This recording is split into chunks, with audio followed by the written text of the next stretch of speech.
Kings and queens, yesterday was my born day, August 23rd. I spent that day with God.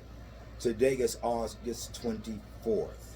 And today I give you the news that I am the chosen one. That is correct. 1955, August 23rd. 5 months later down the road, I ate red devil lye poison. You see this scar on my stomach right here? This right here is a map of the battle that I had with the devil. This right here is a map and representation of 5.5 years in the hospital. This right here is a map and a representation of 21 operations on my throat, where I had tubes in my throat and strings coming out of each of my nostrils, and the children would call me catfish because the tubes were connected to strings to keep the tubes from falling down my chest. I ate red devil lye in 1955. It's the strongest poison known to mankind. This poison can burn a hole through concrete. The can I knocked over, I fell out the bed, crawled over, knocked over this can, and this can had this poison in it, which people used in the old days, just a tiny, tiny capful to clean the linoleum floors. I knocked this can over. The can had a picture of the devil's face on the can. It is called Red Devil Lye. You can look it up today. They still sell this product. I ate this lye. It burned out my esophagus. The devil that never wanted me to speak to you about healing and the holy temple and the gospel of God.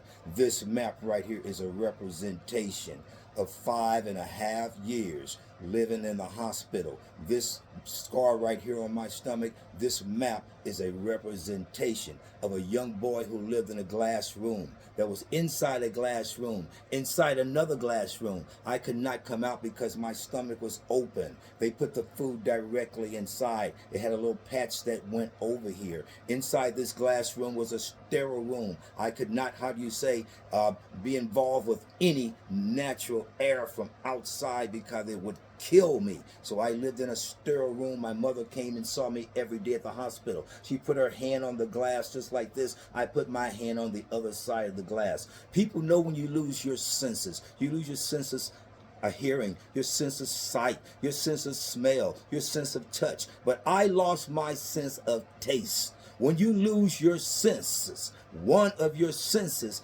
God picks you up in another area. I lost my sense of taste because all of my food went in this hole right here for 5.5 years. This is a representation, this map, of where all my food went. No food went in my mouth. And here I am today, the food prophet, God's Jolly Harris III, prophet of Feed God's Sheep Missionary Church, and his successors of Corporation Soul, teaching you how to eat. The boy that could not eat. Once again, when you lose your senses, my sense that I lost was the sense of taste. I could eat nothing in those days. Nothing went in my mouth. Once again, when you lose one of your senses, God picks you up in another area. God picked me up in the area of healing the holy temple. I have a thick sense that no man has. It's natural from our Heavenly Father. I have the sense of healing in my holy hands. God uses me as a tool. Over 10,000 people have been healed through my hands. Once again, ladies and gentlemen, when you're born for a reason. You must know the reason why God brought you on earth. This right here is the reason, the fight that I had with the devil, but God won. That's correct. God won this fight, and God is still and always will.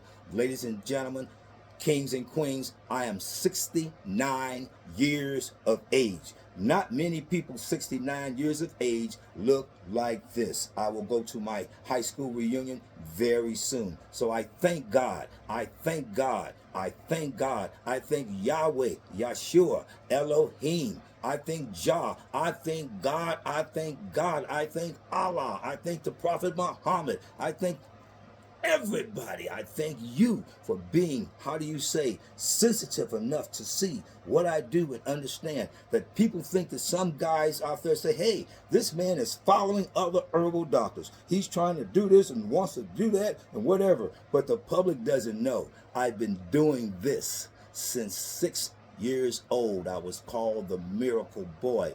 I would go out and do things at different churches, and my mother would take me around the neighborhood, and I'd take my hands and roll it around people's legs. Old ladies sitting in a chair watching their TV show, Edge of Night, Secret Storm, General Hospital, and I would be doing this around your leg. And after 1 hour, I would tell the lady to get up and walk, take off the bandage, the ace bandage off her leg, and ask her to get up and walk. At 6 years of age, miracles were coming out of my hand. Old ladies were walking that couldn't walk. In that church, they said, just touch that boy. Put your hands on that boy, and God will heal you just from touching that boy. That he is the miracle boy. Ladies and gentlemen, God is the ultimate healer. And God uses this servant that you're looking at. And these are my battle scars right here. 1955. Jolly Harris III gave his life for you. All of my fights, all of my battles, all of my operations, everything I went through for 21 years up until I was 21 years of age, all of this hospital care things that I went through was for one reason, to show you the glory of God. God bless you. God keep you.